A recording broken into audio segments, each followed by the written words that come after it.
Buenas tardes. En este trabajo vamos a hablar de plagas y enfermedades. Los integrantes del trabajo somos Catarina Alexandra Naranjo Pérez, Luis Enrique Avellaneda, Mario Alberto Pacheco o Don de Jesús García Ruiz. Plagas y enfermedades. Uno de los factores importantes para el desarrollo de un cultivo es el control de las plagas y evitar daños futuros. Definiremos como plaga todos aquellos seres vivos que compiten con el hombre en la búsqueda de agua y alimentos, invadiendo los espacios en que se desarrollan las actividades humanas. Su presencia resulta molesta y desagradable, pudiendo dañar estructuras o bienes y constituyen uno de los más importantes diseminadores de enfermedades en el cultivo. Los daños que las plagas pueden ocasionar a los cultivos son diversos, los cuales podemos mencionar los siguientes: daño a las hojas, daños a los tallos, daños a la raíz, daños al fruto, daños a las flores, causantes de virus. Aunque también cabe afirmar que existen plagas benéficas, como por ejemplo los insectos, que se alimentan de otros y no de plantas. Los insectos en un cultivo. Tenemos insectos como agentes benéficos. No dañan el cultivo debido a que no se alimentan de ellos, porque también son pequeños, cosas que no sucederá ni usará otro ser vivo como aves o mamíferos. Su menor tamaño permite la localización de la plaga, incluso cuando está escondido entre las hojas, brotes, y poder atacarla. Además de realizar un control de plagas, colaboran con la polinización de flores, de modo que se produzcan de mayor cantidad de frutos. Evitan el uso de productos químicos como insecticidas, porque de usarse eliminaría todo insecto y plaga como los benéficos. Su alimentación en la mayoría de los casos se realiza a través de flores, por eso es lo que se deben sembrar a los alrededores de los campos. No requieren un alto costo de mantenimiento, como ya se explicó, solo en zonas con plantas que posean una floración permanente. Entre los agentes dañinos tenemos los insectos chupadores, que en lugar de piezas bucales masticarias tienen un pico chupador. No causan heridas abiertas, pero disminuyen la habitabilidad de la planta huésped. En muchas ocasiones, los efectos o reacción de la savia que impiden que estos insectos al chupar es peor que el efecto de la succión de la savia, pues introducen en la planta toxinas que producen síntomas semejantes a las afecciones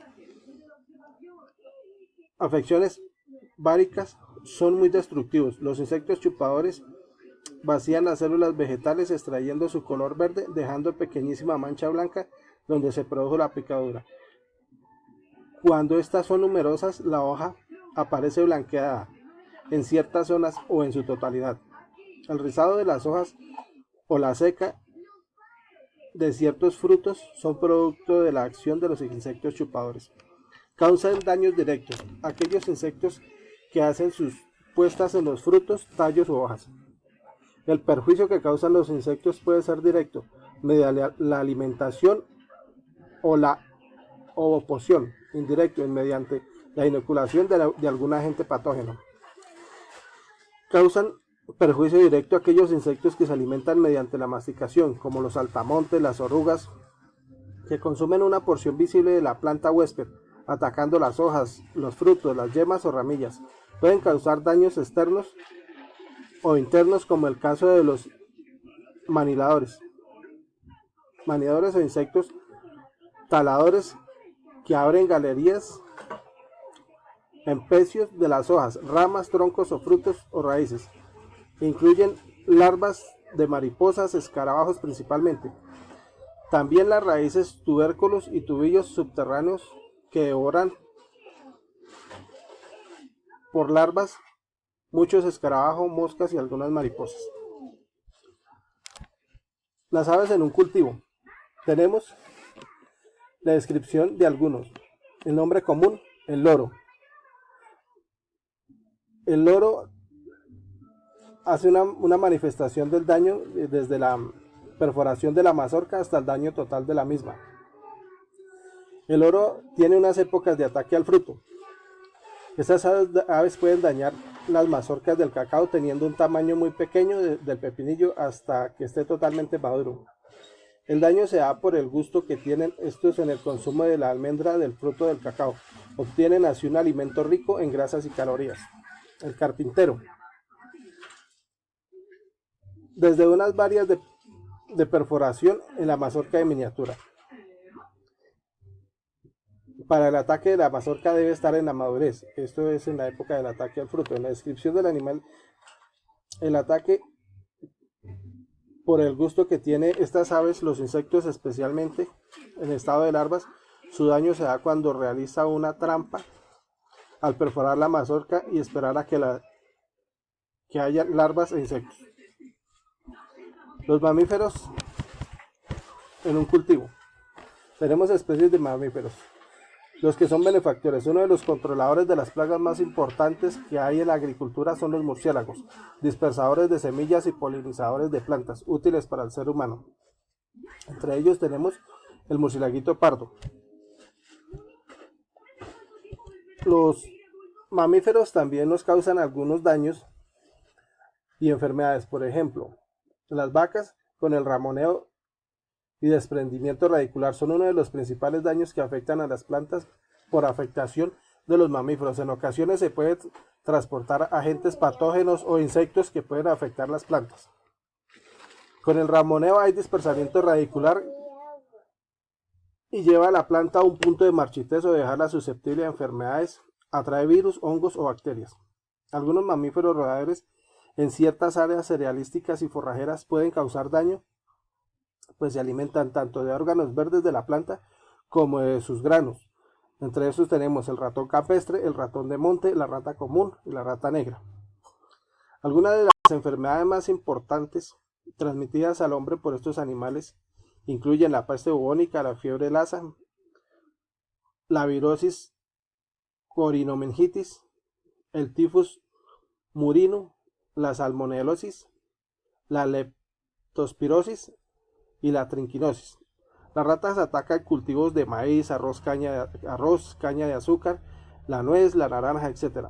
Por otra parte, es conocido que por parte de los roedores hay ataques a las especies domésticas como las gallinas, los patos, incluso se han observado algunos ataques a especies silvestres.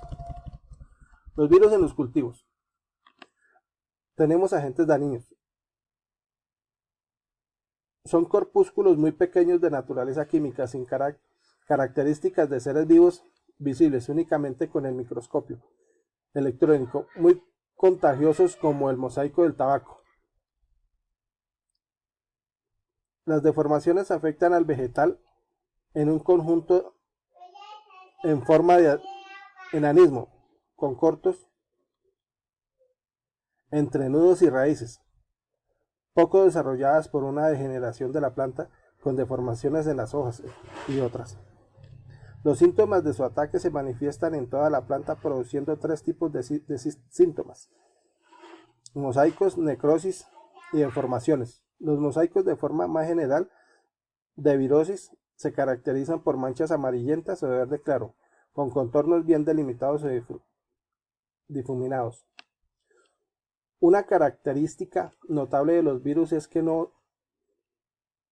de no ser cultivables en ausencia de la célula viva receptiva sobre la que se multiplica como si de un ser vivo se tratara, perturbando la producción animal de la proteína de la célula que quedan sustituidas por las proteínas del virus patógenas. Los virus son muy contagiosos, se propagan con mucha rapidez. Dentro de los virus también tenemos agentes benéficos. Los tipos de agentes que se utilizan para el control de las plagas y alimentan de las especies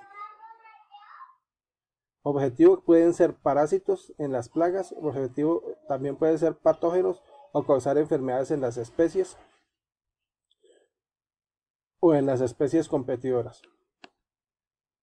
Métodos de modificación y de ingeniería genética pueden ser utilizados para genomas modificados que pueden llevarse en las plantas y animales por virus actuando como vectores o vehículos. Este método puede conducir a las plantas y animales transgénicos más productivos. Virus utilizados para el control de plagas son patógenos que causan enfermedades de las especies objetivo. Aunque representan una pequeña cantidad, el uso de plaguicidas total, virus se utilizan para el control de varias especies de insectos y también para los conejos. Las bacterias en un cultivo. Las bacterias como agentes dañinos. Los síntomas de las enfermedades que producen no son siempre típicos, pueden confundir con los producidos con enfermedades debidas a los hongos o a otros agentes.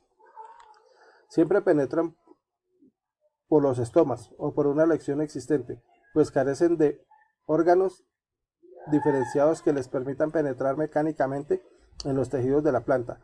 Para luchar contra las bacterias son necesarias las medidas profilácticas, ante todo pudiéndose recurrir a la lucha química que utilizan de material sano como lucha biológica. Daños que pueden producir. Pueden ser tumores, marchitamientos, necrosis, secas o podredumbres blandas. Las bacterias se propagan por medio de prácticas culturales a través de los esquejes de las plantas contaminadas o a través del propio suelo por el uso de sustratos contaminados. También pueden ser transmitidos por insectos y nematodos. Dentro de las bacterias como agente benéfico tenemos. Las bacterias en los suelos son muy importantes, ya que a partir de ellos se producen un buen compost y descomponen material orgánico y se obtienen nutrientes necesarios para las plantas y se desarrollan y crezcan favorablemente. Existen bacterias benéficas como la Lactobacillus, que mejoran el desarrollo de las plantas, ya que ayudan a descomponer en materia orgánica, lo cual se obtendrá nutrientes esenciales. Beneficios de las bacterias. Absorben materiales, eliminan malos olores, previenen enfermedades y ayudan con la descomposición rápida. Los hongos en un cultivo. Las características generales de los hongos. Son eucariotas, no poseen tejidos ni órganos, son heterótrofos, se alimentan de materia orgánica, pueden ser parásitos, saprofílicos, simbofílicos. Los hongos benéficos. Los hongos benéficos controlan patógenos y promueven el crecimiento, ofrecen producción y vigor a las plantas, ofrecen resistencia y estrés ambiental, proveen mayor absorción de aguas y nutrientes. Dentro de los hongos perjudiciales, ellos degradan la lignina dejando expuesta la celulosa, pudren la fibra de la madera, pudren la celulosa y la hemicelulosa de los árboles, pueden destruir cultivos por completo. Esta es muy breve la caracterización de los agentes dañinos en los cultivos. Muchas gracias.